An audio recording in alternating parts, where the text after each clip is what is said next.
एक समय एक सर्वानंद नाम के ब्राह्मण थे और उसने चारों वेदों, 18 पुराणों, गीता, इन सभी को कंठस्थ याद कर रखा था। और उसने अपने वक्त के सभी ब्राह्मणों को, सभी विद्वानों को शास्त्रार्थ में पराजित कर दिया। तो उसके मन में एक धारणा आई कि मैं अपना नाम सर्वानंद की जगह सर्वाजीत रखवाऊंगा, अपनी मां से कहता हूं। उसने सभी को हरा दिया। उधर से वो ये विचार कर रहा था। दूसरी ओर क्या हुआ कि उसकी माता, जो सर्वानंद की माता जी थी, उसका नाम शारदा था, ब्राह्मणी, और वो भी ऐसे ही अपने प्रारब्ध के कर्म को भोग रही थी। अब ब्राह्मण होने के नाते और अब उसका पुत्र विद्वान, जिसने सब विद्वानों को पराजित कर दिया, अपने पुत्र से भी सारे जंतर मंत्र, जो भी गायत्री मंत्र वगैरह अनुष्ठान बताए बेटे ने, वो भी कर लिए। और भी जिसने भी जहाँ कोई महापुरुष संत तपस्वी बताया वहाँ भी चली गई, लेकिन उसको कोई राहत नहीं मिली। बहुत बुरी बेचैनी रहे, ना भूख लगे, चारपाई पकड़ रखी, अस्थि पिंजर शेष दिखाई दे। गुजरती एक परमात्मा की शिष्या, एक बहन ब्राह्मणी, एक बहन चली गई, ब्राह्मणी नहीं, वैसे एक बहन चली गई किसी कामवश, अन्य जाति की, श्रवण जाति की। तो उसने पूछा कि शारदा कुशल है? उसने चारपाई पे पड़ी पड़ी ने देखा और कहा, बहन कहाँ कुशल हूँ, अंतिम सांस गिन रही हूँ, बहुत परेशान हूँ, काफी वर्षों से असाध्य रोग से पीड़ित हूँ। वो परमात्मा की शिष्या लड़की कहने लगी कि बहन कहीं दिखाया नहीं आपने? कि सभी डॉक्टर दिखा लिए, वैद्यों से चेक करा लिया, और कोई साधु संत आसपास नहीं छोड़ा। सभी ने कह दिया कि तेरे प्रारब्ध का कष्ट है, तेने भोगना ही पड़ेगा। तो उस बहन ने कहा कि यदि आप बुरा ना मानो तो मैं बताऊं, एक महापुरुष आ रहे हैं। वो कहने लगी, बोलो कौन है? कि मेरे गुरुजी से दीक्षा ले लो। मैं भी पहले बहुत परेशान थी, आपसे भी बुरी हालत थी मेरी नहीं, मेरे बच्चों की भी स्थिति थी, मेरे पति को भी तकलीफ थी, प्रेत बाधा थी, और मुझे असाध्य रोग था। उस गुरुजी से दीक्षा लेते ही, और हम कति स्वस्थ हो गए, 2 वर्ष हो गए हम अपना जीवन जी रहे हैं, अपनी नींद सोते हैं, अपनी नींद उठते हैं। तो बैठ गई शारदा कि भाई आज कुछ आशा की चिंगारी नजर आ रही है। तो उसने पूछा, कौन है आपके गुरुजी, मुझे बताओ। तो उस बहन ने बताया कि कबीर नाम है उनका, और जुल्हा कॉलोनी में रहते हैं। कहने लगी, वे मैं तो जुल्हा धाणक है, वो कहाँ जुल्हा है, धाणक है, उल्टी है, लेट गई नो की नो चारपाई पे। नहीं, हम ब्राह्मण है और वो एक धाणक है, इज्जत का नाश हो जा, मैं नाम नहीं लूँ। तो उस बहन ने बहुत कहा कि देखो, हमने ज्ञान सुना उस परमेश्वर का, आज आप ब्राह्मणी हो और मृत्यु के बाद आप अन्य जाति में भी तो जन्म ले सकते हो, आप पशु योनि में भी तो जाओगे, तब कहाँ जाएगी या जाति तेरी? तो कहने लगी, बहन तू जा, बस फालतू बात ना करे, इससे अच्छा तो मौत आ जा, वो अच्छा है। तो पुण्यात्माओं, परमात्मा कहते हैं, राज तजना सहज है, सहज तरिया का ने, और मान बढ़ाई ईर्षा, ये दुर्लभ तजनाई है। वह चली गई। कुछ दिनों के बाद वो ब्राह्मण जो परमात्मा की शरण में आके स्वस्थ हुआ था। पुण्यात्माओं, आप तो बालक हो, दास उस भगवान से परिचित है। आपके लिए जो परमात्मा भटक रहा है ना, आप तो एक अबोध बालक की तरह जिधर मुंह हो गया उधर चल पड़ते हो, और वो माता पिता पीछे पीछे भाग्या कर खड्डे में गिरेगा, यू उठा लूं भाग कर बालक को। आज आप इतने बच्चे हो इस भगवान के मार्ग में और इस अपने अध्यात्म मार्ग के अंदर। कबीर साहब कहते हैं, मैं रोए तू सृष्टि को और यह सृष्टि रोए मोहे। गरीबदास जी कह रहे हैं, परमात्मा से परिचित ज्ञान के आधार से भगवान की वाणी बता रहे महिमा। गरीबदास इस वियोग को समझ नहीं सकता कोई। सो चल छिदर मैं करूं अपने जन के काज। जिस प्यारी आत्मा को शरण में लेना है ना जाने के कारण बनाओगा उसके लिए। तो वो ब्राह्मण चला गया कि वो निकटतम नाती भी था उनका। पहले दूर देश से आना जाना महीने में नहीं होता था, 6-6 महीनों में 2-2 1-1 वर्ष बीत जाता था रिश्तेदारियों में आने जाने में। तो वो ब्राह्मण उसी काशी शहर के आसपास कोई गांव था उसका रहने वाला था। और शारदा बनारस में काशी में रहा करती थी। तो एक दिन वो किसी कामवश शहर में आया था, तो उसने सोचा चल रिश्तेदार के घर चलते हैं। जब वहां पहुंचा तो शारदा घर अपने उसी तरह उसी स्थिति में थी। राम रमी करी, नमस्कार हुआ, कुशल मंगल पूछा। तो शारदा ने अपना सारा दुखड़ा रोया कि मैं बहुत दुखी हूँ, बहुत बुरा हाल है मेरा, मैं तो अंतिम सांस गिन रही हूँ। तब उस ब्राह्मण ने कहा कि आप हमारे गुरुजी से दीक्षा ले लो, आप स्वस्थ हो जाओगे। और मेरी हालत का आपको पता ही है, क्या स्थिति थी मेरी। हाँ, आपकी तो बहुत बुरा हाल था, सारा परिवार दुखी था। और आप कैसे स्वस्थ हुए कि हम उस परमात्मा आए हैं पृथ्वी पर। शारदा तेरा यकीन होइयो चाहे ना होइयो। और हमारी जो दुर्दशा थी देखने जोगी थी, रिश्तेदार भी नफरत करने लग गए थे। और उनकी कृपा से आज सारे बच्चे स्वस्थ हैं और हम स्वस्थ हैं। 4 वर्ष हो गए मैंने उनसे उपदेश लिए। ऐसा दुखी शायद पृथ्वी पर कोई प्राणी नहीं होगा जैसा मैं था। मेरे से रिश्तेदार भी नफरत करने लग गए थे कि अब यूं आ गया घर पे, कुछ पैसे मांगना आया होगा। तो ऐसी दशा हो गई थी मेरी। और अब वो रिश्तेदार मुझसे उधारे ले जाते हैं। तो शारदा ने सोची, हे भगवान बड़ी दया करी, देख यूं तो ब्राह्मण है, इसने तो गुरु कोई बढ़िया बना रखा होगा, ऊंच जाति का ब्राह्मण ही बना रखा होगा। तो फिर बैठ गई चारपाई पे। तो उसने कहा कि फिर ठीक है, बताओ मुझे आपका गुरुजी कौन है, क्या नाम है उनका, कहाँ रहते हैं। मेरे पूज्य गुरुदेव जी का नाम है कबीर। उसके वो फिर अक्सर खटक गया, कबीर वो धानक, वो नीरू का। कहाँ? वो ब्राह्मण बोला कहाँ? वही है, यस। तो शारदा बोली, तेरी शर्म भाजगी, इतनी इज्जत का नाश कर दिया, ब्राह्मण होकर धानक गुरु बना लिया, डूब कर मर जा की तरह। ये 36 लागी सुनान। तब अब उस पंडित जी ने कहा कि मिश्रानी बात सुन ले,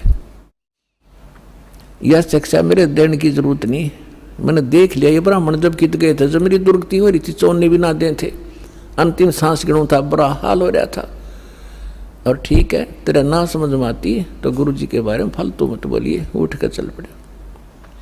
अब ये बात उसका घर कर गई कि सचमुच ये तो घना बुरा हाल था इनका, शारदा के, और इनका जीवन इतना सुखी हो गया। अब वो सोचन पर विवश हुई तो वो काफी देर सोचती रही कि ये क्या बनी। अरे यह काल ने तो ऐसे बना रखे हैं किले जाति के, ऊंच नीच के। काल ने तो इतना जबरदस्त जाल फैला रखा पुण्यात्मा, परमात्मा बनाई जो टूटे नहीं। अब आप देख रहे हो परमात्मा ने सबसे पहले यह बीमारी काटी कि अब आप देख रहे हो कोई छुआछात नहीं, ऐसी दया करी। ना तो एक बाड़िया और थी, अपने ही समाज में थी, हिंदुआई में थी, और तो देखी जाओ बाद की देखो दूसरे मजबानों से, तो यह समाप्त करी। और उस समय ये एक जबरदस्त किला बना रखा था जाति का। अब क्या हुआ, परमात्मा कच्चा काम नहीं छोड़ते। जो जन मेरी शरण है ताका हूं मैं दास, और गेल गेल लग गया फिर जब तक धरती आकाश। अब क्या किया मालिक ने, जिस मोहल्ले में वो शारदा रहा करती थी उसी में परमात्मा का एक भक्त रहता था, थोड़ी सी दूरी पे। और उसने प्रार्थना की, प्रभु हमारे दास के घर सत्संग कर दो, वहाँ आस पास के भक्तों को भी पता चलेगा और आपका ज्ञान सुनेंगे। हो सकता है किसी के और भाग जाग जा। परमात्मा ने ठीक कहा कि ठीक है बेटा, रात्रि में सत्संग करेंगे, दिन में अपना काम करो पेट के लिए, रात तो अपनी है, आ जाया करो, चलूँगा मैं तुम्हारे वहाँ। तो उस बहन ने जो सत्संग करवा रही थी भगवान का, आसपास के सभी जगह निमंत्रण भेजा कि आज हमारे गुरुजी आवेंगे और नाम ले लियो, सत्संग सुनियो। पहले आपने आज तक ऐसा ज्ञान नहीं सुना होगा, आप देखियो हमारे गुरुजी का सत्संग सुनना। तो ऐसे आपस में आ ही जाते हैं, बुलावा देने से मोहल्ले के लोग, बहन बेटियां इकट्ठी हो जाती हैं। तो उसने शारदा को भी आमंत्रित कर दिया मोहल्ले में होने के नाते।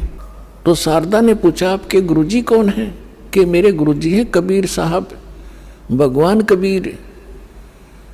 कौन से कबीर? वो धानक।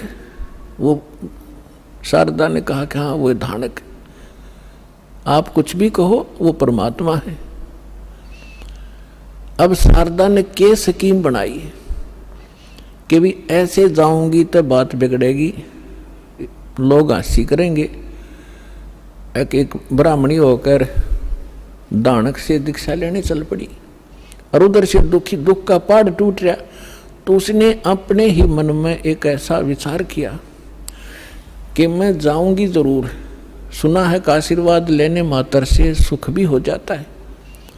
यदि मैं सुखी होगी, मेरा यू दुख दूर हो गया उनके आशीर्वाद से, मैं वहीं चरण पकड़ लूंगी, फिर कति नहीं लोक लाज करूं। अब परमात्मा कहते करा करावे साइया, मन में लहर उठा, दादू सदर जीव के वो आप बगल हो जा। तो पहले रात्रि का समय था, पहले एक जोत जलाया करते देसी घी की, वही तो हवन का काम कराया करती और वही रोशनी का वहाँ चांदना उसी से बनाया करते थे। एक जोत जला रखी देसी घी की, उससे आंगन में थोड़ा सा टमटमाती सी रोशनी थी। अब सभी बहन भाई आ रहे थे, एक साइड बहन बैठ रही थी, एक साइड भक्त बैठ रहे थे, बीच में रास्ता था, सामने भगवान बैठे थे आसन पर। अब शारदा आई, मुंह पर घूंघट काट के, उसने ये सोचा था कि ऐसा घूंघट काट के औरतों में जाकर बैठ जाऊंगी, प्रणाम कर जैसे वो क्रिया करेंगे और मुझे कोई पहचानेगा नहीं। अब जो ही सभी बहन आ रही थी, भगवान के चरण ले रही थी और बैठती जा रही थी। अब वो आगे शारदा भी मुंह ढके आवे थी, परमात्मा के चरण छुए, मालिक ने सिर पर हाथ रखा और कहा सर्वानंद की माँ ब्राह्मणी पंडितानी, आज दानक के पास कैसे आना हो गया तेरा? और परमात्मा ने हाथ रख के उठाया भी नहीं था, उसका सारा रोग जो कष्ट था, जो संकट था, वो कति स्वस्थ होगी जैसे दुख कदे था ही नहीं।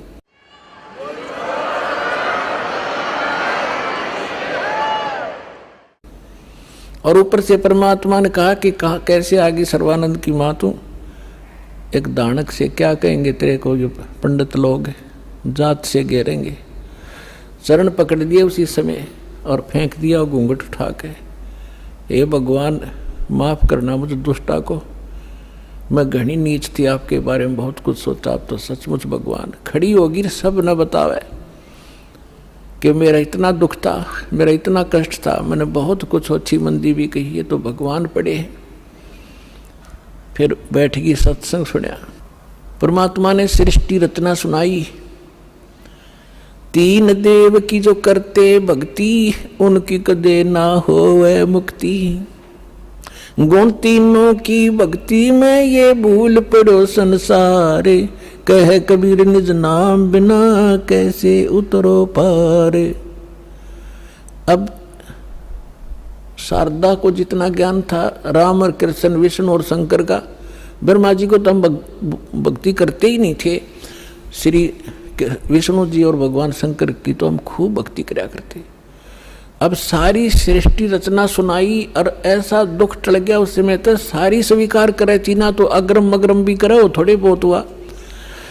तो वो भी मालिक ने पहले उसका समाधान कर दिया और सारी सुने थी, सारी हृदय में समावे थी।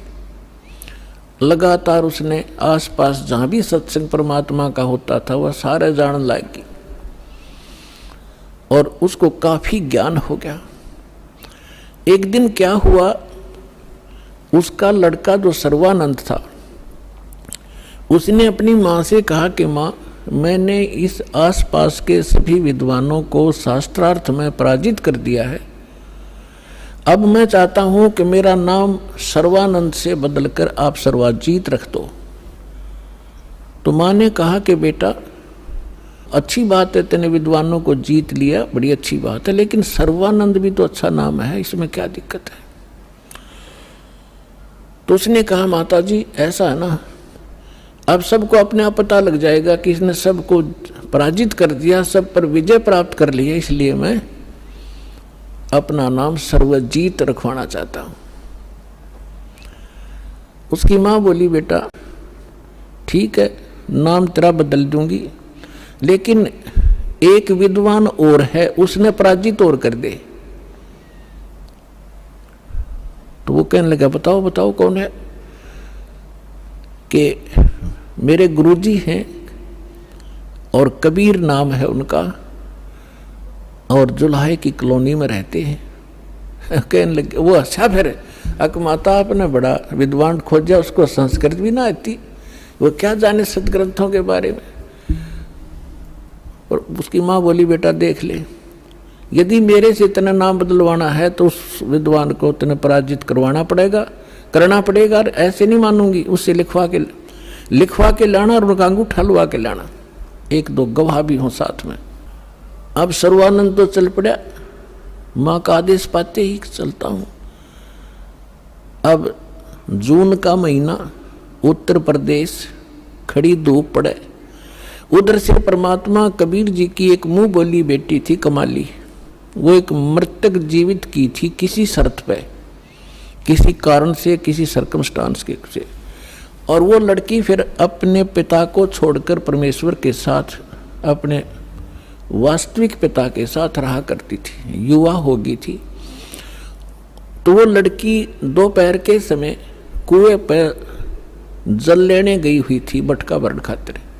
उधर से सर्वानंद जी आ गया, एक बैल के ऊपर सारे सदग्रंथ रखा करता, गीता, 18 पुराण, 4 वेद, श्रीमद् भगवद गीता और 6 शास्त्र, बैल के ऊपर जैसे गधे पर बोरा डाल लिया करें, ऐसे बोरा डाल के उनमें रखा करता था, सुंदर कपड़े लपेट के। उस बैल को लिए हुए आ रहा था। अब जुलाहों की कॉलोनी में, और उस समय पंडित जी आचार्य, वो भी सा विद्वान सुप्रसिद्ध, तो सभी ऐसे देख रहे थे जैसे पहले गांव में हाथी आ जाता, सारे गांव निकल कर आ जाया करता, हाथी देखेंगे, ऊपर चढ़ चढ़ कर मकानों पर देखा करते थे। तो सभी देख रहे हैं कि ब्राह्मण कैसे आ गया हमारी कॉलोनी में। अब देखो लीला दाता की, उसको इतनी भयंकर प्यास लगा दी, उसकी आंखों में प्राण आ गए सर्वानंद के, और सामने वाली लड़की पानी पर लग रही, उसके पास आकर कहा कि ये लड़की जल्दी पानी पिला बेटी, मेरे प्राण निकलने जा रहे हैं। तो लड़की ने बाल्टी उसके कर दी, ले पी लो। उन्हें अपना करमंडल ले रहा था, उसमें डालकर गट गट पी लिया। अब उसने देखा कोई देख तो नहीं रहा तुझे, कितने दानकों के जुलाहों की कॉलोनी कुएं का पानी पी लिया, कोई देख तो, सब देख रहे थे, सब चारों तरफ देख रहे थे।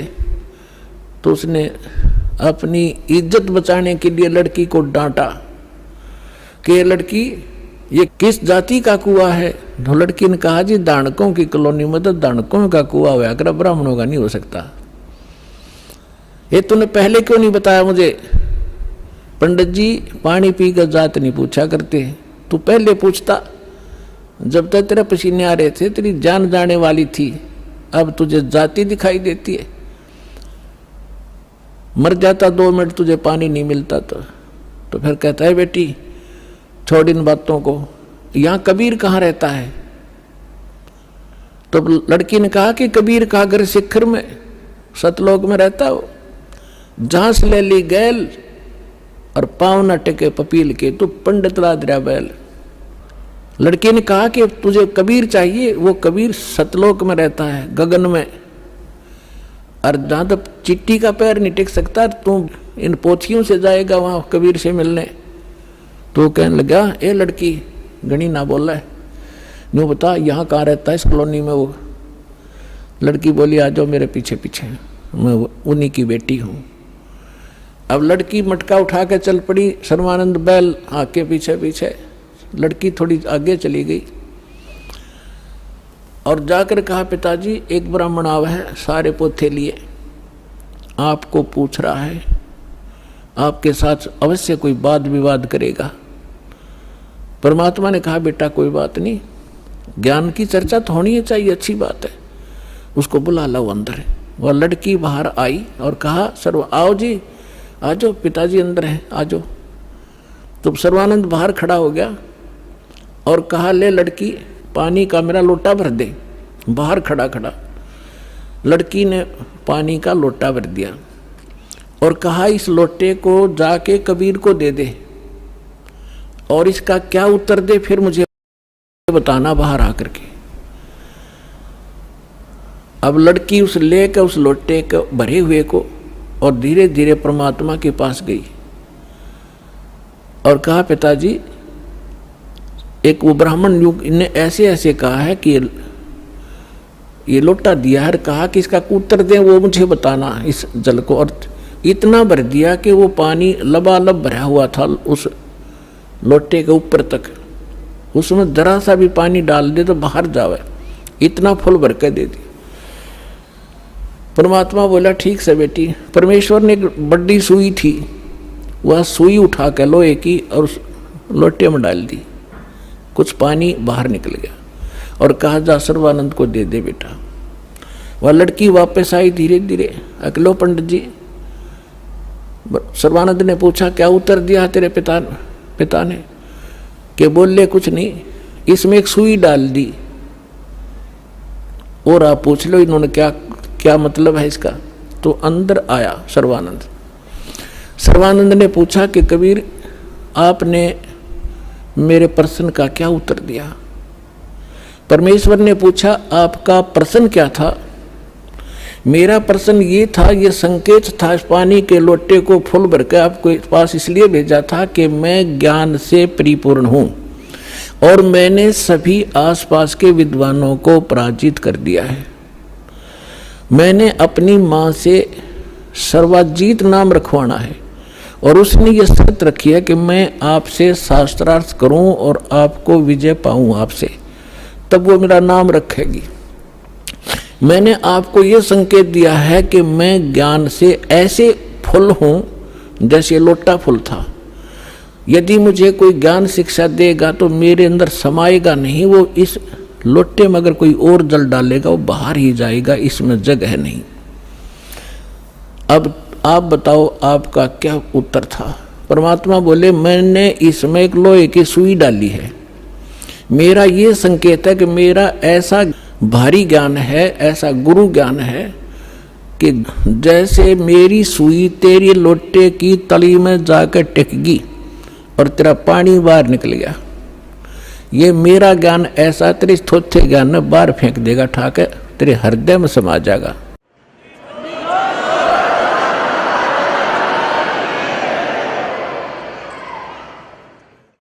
और ज्ञान सब ज्ञानड़ी, कबीर ज्ञान सो ज्ञान, जैसे गोला तोब का वही करता चले मैदान। अब सर्वानंद ने कहा कि ठीक है, आप करो शास्त्रार्थ। उसी समय वहां आसपास के जुलाहे और उनकी गोष्ठी सुनने के लिए आकर बैठ के, वो बेचारे भोले भाले अनएजुकेटेड सामने बैठ के। तो सर्वानंद ने कहा कि कबीर बोल, क्या प्रश्न करेगा?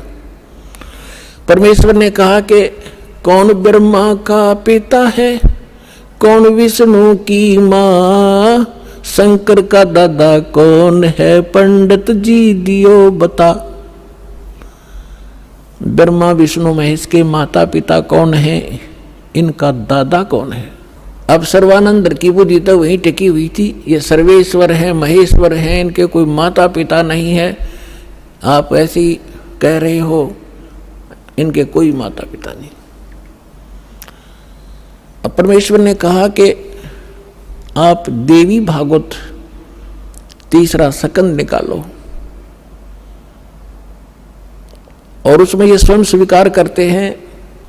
देखिएगा श्री देवी भागवत यानी देवी पुराण सचित्र मोटा टाइप, गीता प्रेस गोरखपुर से प्रकाशित है।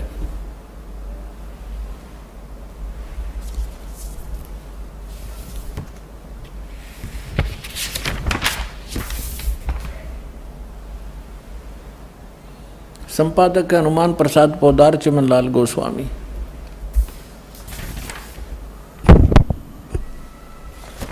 और ये गीता प्रेस गोरखपुर से प्रकाशित है। इसके 123 पृष्ठ पर देखिएगा।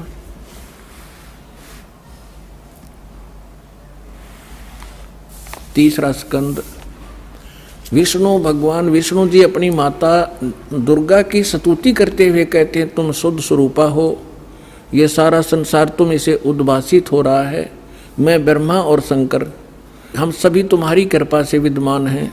हमारा तो आविर्भाव माने जन्म और तिरोभाव माने मृत्यु हुआ करता है। हमारा तो जन्म मृत्यु होता है।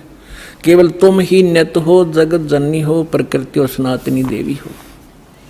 भगवान शंकर बोले, देवी यदि महाभाग विष्णु तुम्ही से प्रकट हुए हैं तो उनके बाद उत्पन्न होने वाले ब्रह्मा भी तुम्हारे ही बालक हुए। फिर मैं तमोगुण लीला करने वाला शंकर क्या तुम्हारी संतान नहीं हुआ? अर्थात मुझे भी उत्पन्न करने वाली तुम ही हो। शिवे संपूर्ण संसार की सृष्टि करने में तुम बड़ी चतुर हो।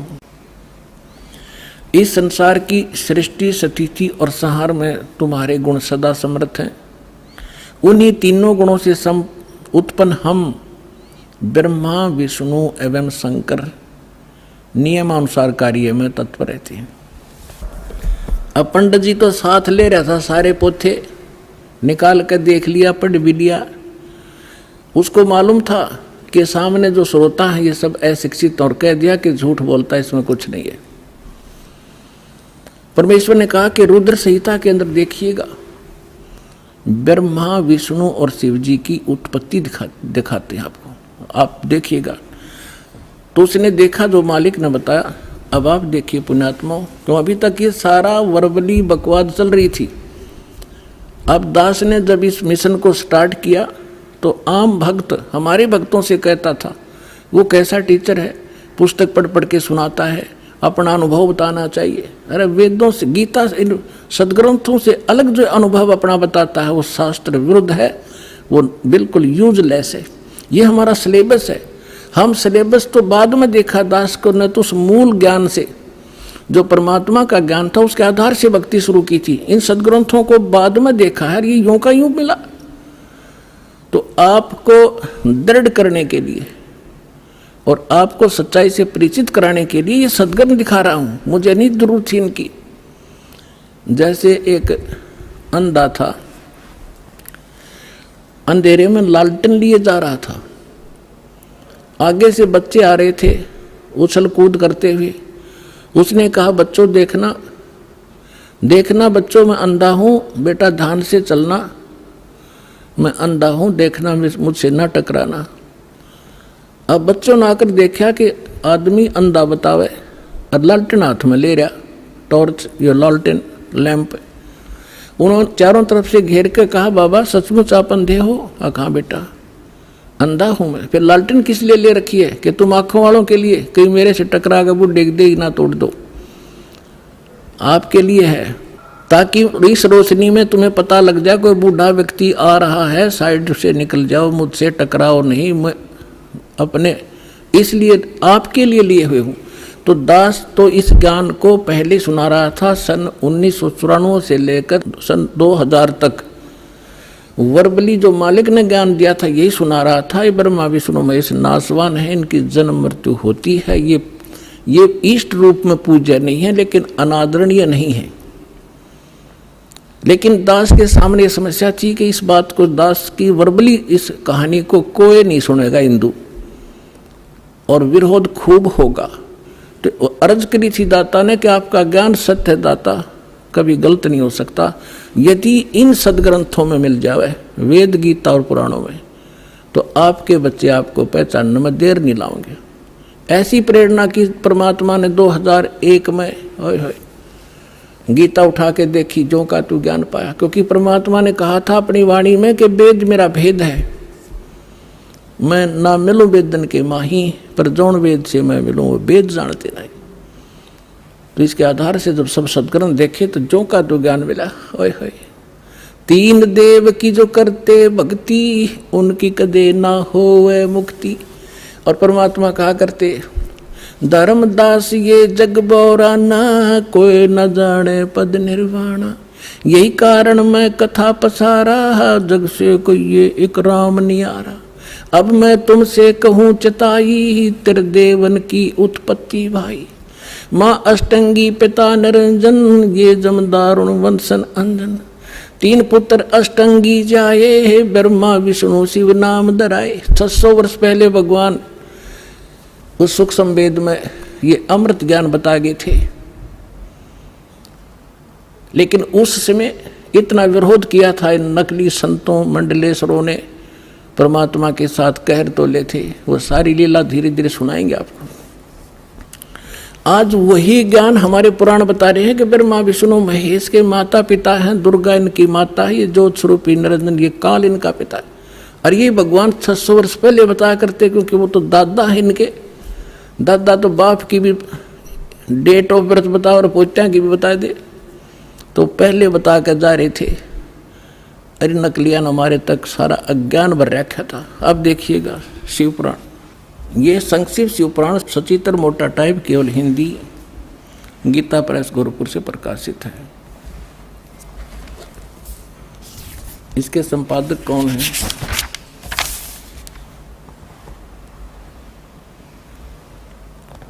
हनुमान प्रसाद पोदार, और ये गीता प्रेस गोरखपुर से प्रकाशित है।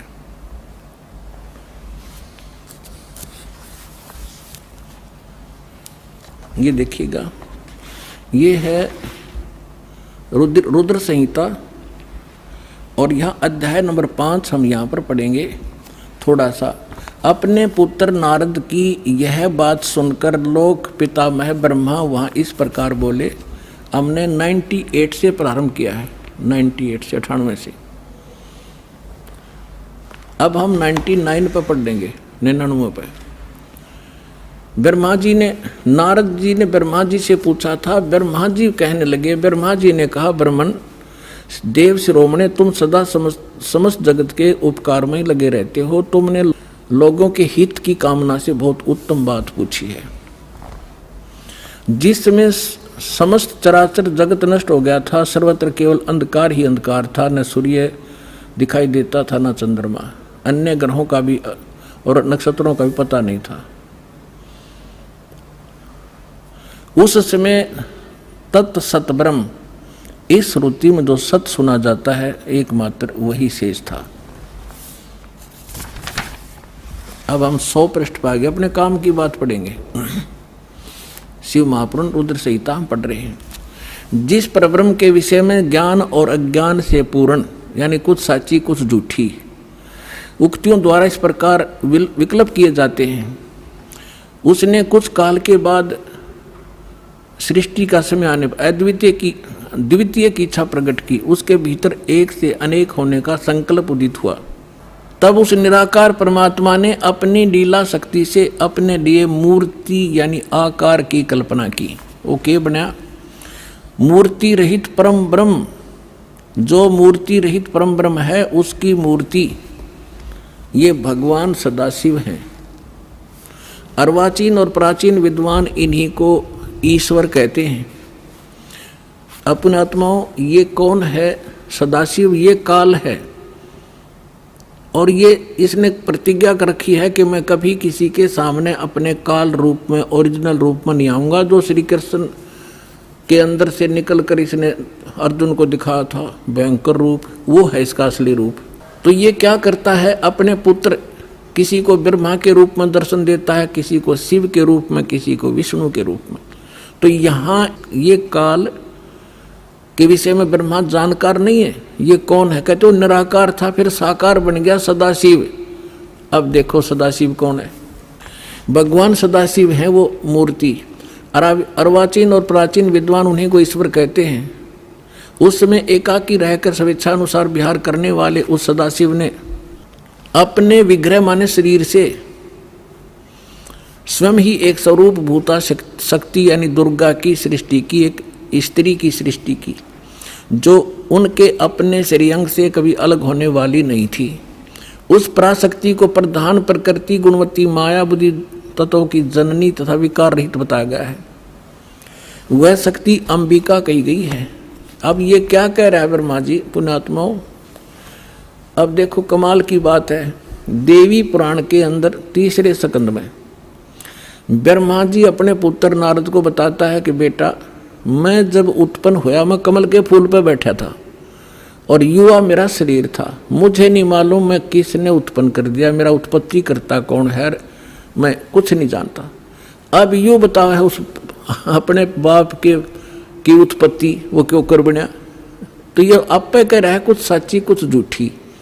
तो ये इसने परमात्मा जब प्रथम बार आए थे वो इस ब्रह्मा से मिले, विष्णु जी से मिले, शिव जी से मिले थे। उनको सृष्टि रचना सारी कथा सुनाई थी। इन्होंने एक बार तो स्वीकार किया था, फिर काल प्रेरणा से माल्यक के ज्ञान को रिजेक्ट कर दिया था।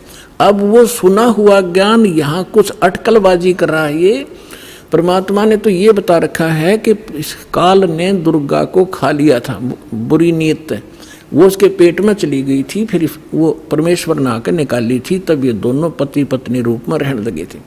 अब ब्रह्मा जी इसको दूसरे ढंग से कह रहा है कि उस सदाशिव ने इसने सिर पैर का पता नहीं कि उसने अपने शरीर से एक स्त्री उत्पन्न की जो कभी उसके अंग से अलग होने वाली नहीं थी।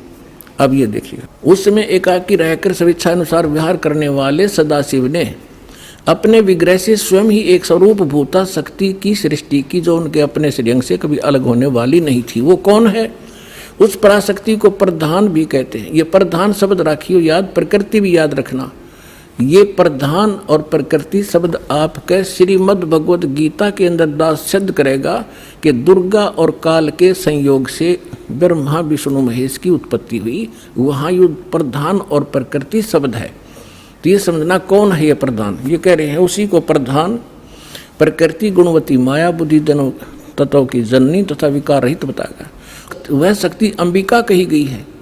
उसी को प्रकृति सर्वेश्वरी और त्रिदेव जननी, ओह ब्रह्मा विष्णु महेश की माता, उनको उत्पन्न करने वाली नित्य और मूल कारण भी कहते हैं। सदाशिव द्वारा प्रकट की गई यानी उसके शरीर से निकली हुई उस शक्ति के 8 भुजाएं हैं। अष्टंगी 3 पुत्र अष्टंगी जाए, ब्रह्मा विष्णु शिव नाम धराए। 600 वर्ष पहले मालिक बता गए थे। आज हमारे ये पवित्र सदग्रंथ उसको सेकंड कर रहे हैं, समर्थन कर रहे हैं भगवान की वाणी का। और जिनको संस्कृत भी नहीं आवती है ब्राह्मण कहा करते, और गुरु जी हमारे क्या जाने दानक जुला, वो समृद्ध थे, सब वो प्रत्येक चींटी तक की भाषा जानते, सब पशु पक्षियों की भाषा जानते हैं। और इन्होंने उसको रिजेक्ट करके डाल रखा था लाल को। अब संभालो पुण्यात्माओं, आपका कल्याण हो जाएगा।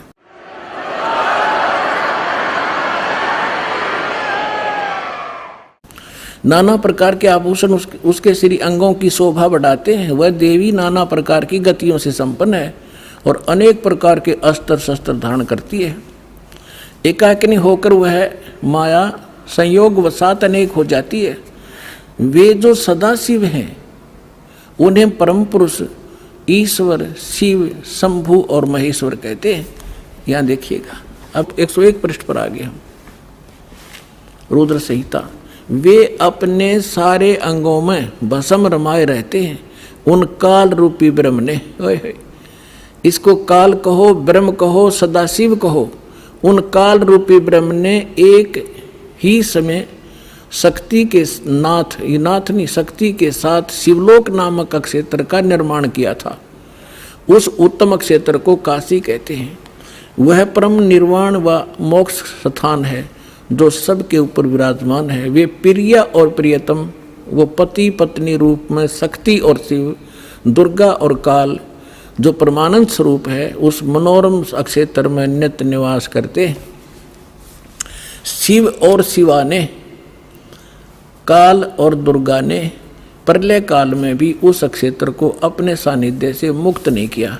अब यहाँ देखना, देवर से एक समय उस आनंद वन में रमण करते हुए शिवा और शिव के मन में, दुर्गा और काल के मन में, ब्रह्म के मन में यह इच्छा हुई कि किसी दूसरे पुरुष की सृष्टि करनी चाहिए, यानी कोई संतान उत्पन्न करनी चाहिए। ऐसा विचार करके देखिएगा, जिस पर यह सृष्टि संचालन का महान भार रखकर हम दोनों केवल काशी में रहकर इच्छा अनुसार विचरें और निर्वाण धारण करें। इन्होंने ये सोचा कि वे एक पुत्र उत्पन्न करें और उसके हवाले सारा इंचार्ज कर जो चार्ज दे दे, हम फिर आराम तरह करेंगे। देख, ऐसा निश्चय करके शक्ति सहित सर्वव्यापी परमेश्वर शिव ने अपने वाम भाग के 10वें अंग पर अमृत मल दिया। ये तटपट करनी थी, यानी उन पति पत्नी व्यवहार किया। फिर तो वहां से एक पुरुष प्रकट हुआ, एक लड़का उत्पन्न हुआ। ये देखिएगा 102 पृष्ठ पे, ये रुद्र संहिता हम पढ़ रहे हैं। शिव ने कहा वत्स, शिव ने कहा बेटा, व्यापक होने के कारण तुम्हारा विष्णु नाम विख्यात हुआ। अब काल और दुर्गा का बेटा यानी विष्णु की उत्पत्ति होगी, दोनों से सिद्ध हुआ। अब यहाँ देखो, ये 6वां अध्याय समाप्त हुआ। अब यहाँ देखिएगा 7वां शुरू हुआ। ब्रह्मा जी कहते हैं देवर से, तत्पश्चात कल्याणकारी परमेश्वर शाम सदाशिव ने पूर्ववत प्रयत्न करके जैसे विष्णु उत्पन्न किया था, दोनों ने पति पत्नी व्यवहार करके मुझे अपने दाहिने अंग से उत्पन्न किया। मुने उस महेश्वर ने मुझे तुरंत अपनी माया से मोहित करके नारायण देव की नाभि कमल में डाल दिया, फिर लीला पूर्वक मुझे वहाँ से प्रकट किया। इस प्रकार इस कमल के से उत्पन्न के पुत्र के रूप में मुझे हिरण्यगर्भ का जन्म हुआ। अब ये शिव पुराण का अनुवाद करता विचलित हो गया कि यहाँ तक, क्योंकि शिव का पुजारी होगा यू, इसने यहाँ तो कर दिया कि विष्णु और ब्रह्मा की उत्पत्ति तो बता दी क्लियर कि सदाशिव काल रूपी ब्रह्म और दुर्गा, इनसे दोनों की उत्पत्ति होगी। अब यहाँ विचलित हो गया यो, ले कहते हैं चोर चुरावे तुमड़ी और गड्ढे पानी में, वो गड्ढे व उपरावन सच्चाई छनी नहीं। अब इन तीनों के पिता हैं ये और सिद्ध करते हैं। इसके 24 पृष्ठ पे आपको दिखाते हैं। ये विद्वेश्वर संहिता है। एक समय क्या होता है, एक समय ब्रह्मा और विष्णु जी का इस बात पर झगड़ा हो गया, युद्ध हो गया। ब्रह्मा जी कहने लगे मैं तेरा बाप विष्णु जी को, विष्णु जी कहने लगे मैं तेरा बाप, तो मेरी नाभि कमल से उत्पन्न हुआ। इन दोनों का झगड़ा हो गया। ये लंबी कहानी फिर बताएंगे। तो इनके पिता ने सोचा ये लड़का मरेंगे, उसने इनके बीच में एक लिंग खड़ा कर दिया, एक तेजो में पिलर, नीचे से बहुत लंबा चौड़ा। ये दोनों युद्ध करना बंद करके उसके और छोर खोजने लगे। तब ये पहुंच गया अपने पुत्र शिव का रूप धारण करके, और फिर इनसे कहने लगा कि तुम ज्ञान देने लगा, समझाने लगा। तो इन्होंने फिर जो प्रश्न उत्तर किए वो सुनाते हैं, देखिएगा, इससे पता चलेगा ये कौन है। ये है विद्वेश्वर संहिता, संक्षिप्त शिव पुराण, और पृष्ठ नंबर 24 पे ये है ब्रह्मा जी और ये है विष्णु जी, ये बीच में इनका एक स्तंभ है। अब हम यहाँ आ जाते हैं 25 पृष्ठ पे। ब्रह्मा और विष्णु ने पूछा प्रभो, ब्रह्मा विष्णु फिर उसे वार्ता करने लगे काल से, सृष्टि आदि 5 कर्तों के लक्षण क्या है ये हम दोनों को बताइए। भगवान शिव बोले, ये काल बोला, काल रूपी ब्रह्म बोला, मेरे कर्तव्यों को समझना अत्यंत गहन है, तथापि मैं कृपा पूर्वक तुम्हें उनके विषय में बता रहा हूँ। आगे देखो, हम अपने मतलब की पढ़ देंगे। ये 26 नंबर पे आ गया। अब ये क्या कह रहा है काल अपने इन ब्रह्मा और विष्णु दोनों को, पुत्रों तुम दोनों ने तपस्या करके प्रसन्न हुए मुझ परमेश्वर से सृष्टि और सतिथि नामक 2 कृत प्राप्त किए। ये दोनों तुम्हें बहुत प्रिय हैं। इसी प्रकार मेरी विभूति स्वरूप रुद्र और महेश्वर ने, ये ने है गलत से मेरे विस्मरण, ने 2 अन्य उत्तम कृत संहार और त्रोभाव मुझसे प्राप्त किए हैं। अब क्या हो गया, 2 तो ब्रह्मा विष्णु और ये महेश्वर और रुद्र, इन चारों का बाप है ये बोलने वाला, जो बस इतना सिद्ध करना चाहो था दासार को। अब परमात्मा ने बताया कि 3 पुत्र अष्टंगी जाए, ब्रह्मा विष्णु शिव नाम धराए, और 3 देव की जो करते भक्ति, उनकी को देना हो वह मुक्ति। गुण तीनों की भक्ति में ये भूल पड़ो संसार, कहे कबीर निज नाम बिना कैसे उतरो पार। अब सर्वानंद कहने लगे कि झूठ बोलता है, ऐसा कुछ नहीं लिखा है, क्योंकि ये नकली विद्वान इसी बात का लाभ उठा के हमारा नाश करने में सफल हुए कि वो संस्कृत भाषा जानते थे और पूरा समाज अशिक्षित था, इनका यूं दाव लग रहा था। अब उसने क्या किया कि जो मतलब की बात थी वह छोड़ दी, और उसने जो कंठस्थ याद कर रखे थे श्लोक गीता के, वेदों के, वो संस्कृत बोलने लग गया। काफी देर तक रुका नहीं, डाटा को आध पौन घंटे तक संस्कृत बोलता रहा, संस्कृत बोलता रहा। और वो सामने वाले जितने जुलाहे बैठे थे बेचारे भोले भाले माई बहन बेटी भगत, वह ये भी नहीं समझ पा रहे जो पंडित जी बोल के रहा है। उन्होंने फिर ताड़ी पीट दी, वाह पंडित जी, वाह सर्वानंद, वाह पंडित जी, कमाल कर दिया। अब उनकी प्रशंसा से सर्वानंद विजयी हो गए और परमात्मा पराजित कर दिए। आज तक यह 9 बिजली गिर रही थी बगैर इन इंस्ट्रूमेंट के, जो भगवान ने आज आपको समझाने के लिए बनवाए हैं जीव से। ना जीव बना दिए इंस्ट्रूमेंट, ये पहले यही था, ये मनुष्य। 4 युग का इतिहास तो आपके पास है, द्वापर ताई। अभी 50 वर्ष से पहले थे हमने देखे बैलगाड़ी खचड़ खचड़ने का सीटें अंडा करते, काट के पहिए, काट की गाड़ी। और उससे पहले एक रेडू में 6 खच्चर जोड़ कर रथ बना के सीटें फिराया करते थे। कहाँ गई थी मनुष्य की विधि? ये परमात्मा ने दया बख्शी आपके लिए। और अभी 10 वर्ष से हो रहा है, 12 वर्ष से हो रहा है, ये सब विकास कराया दाता ने, ताकि अपने बच्चों को वर्ड टू वर्ड समझा दूँ, ताकि ये पहचान ले मेरे को। और 1 मिनट में जा छोड़ दो इनको सतलोक में, पीछा छूटे यहाँ से।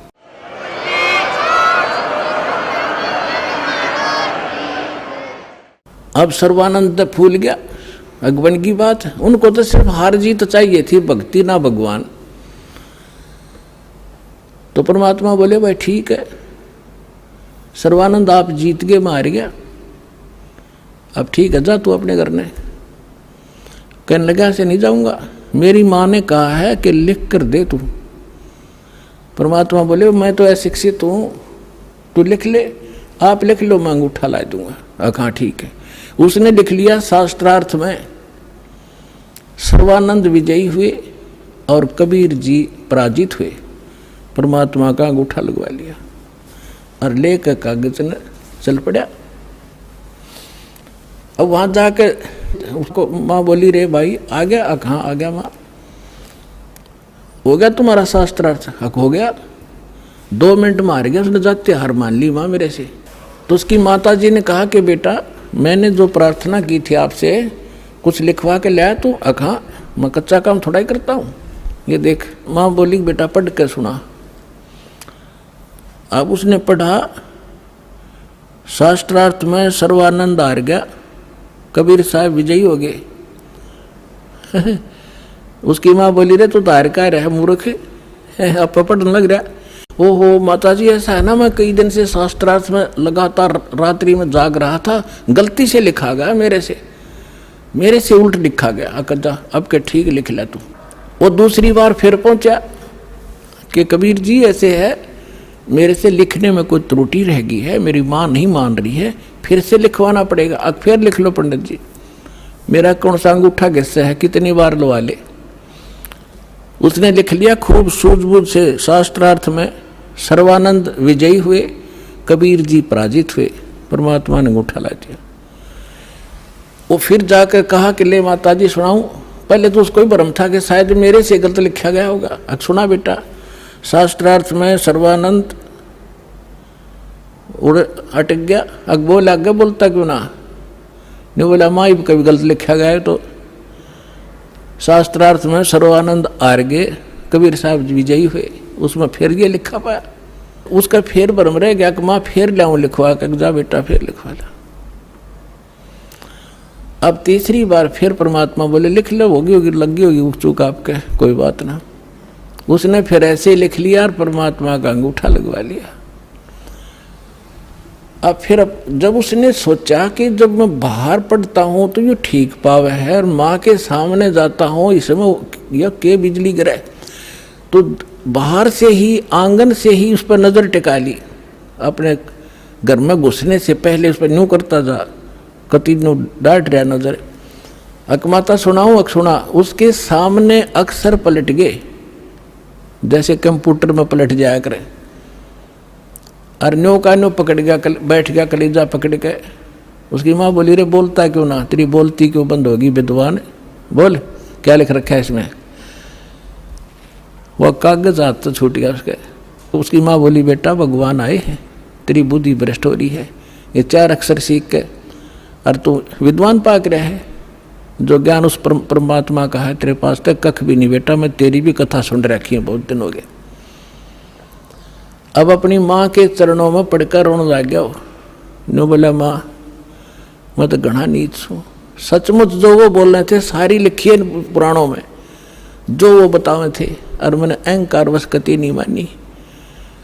तो माँ बोली बेटा मेरी आत्मा कह रही है तू इकलौता पुत्र है, और तू ऐसा बिरान माटी ऐसी दुर्गति होगी तो कुत्ते की योनि में जागा बेटा। यह विदुता काम नहीं आवे, भगवान की शरण और वो मंत्र में काम करेंगे, मेरी आत्मा खुश हो जाएगी, तू नाम ले ले। न बोला माँ मेरे साथ चलो, मैं अब तो जाऊंगा, मैंने शर्म आवेगी। अब चल मैं तेरे साथ चलूंगी बेटा। जाके चरणा में डाल दिया कि परमात्मा तेरा बालक है, भूल होगी इससे और नाम दे दो। परमात्मा बोले कोई बात ना बेटा, सारे मेरे ही तो बच्चे हैं, जिस दिन ये मुझे पहचान लेंगे झगड़ा ही मिट जाएगा। इस प्रकार सर्वानंद का कल्याण हुआ।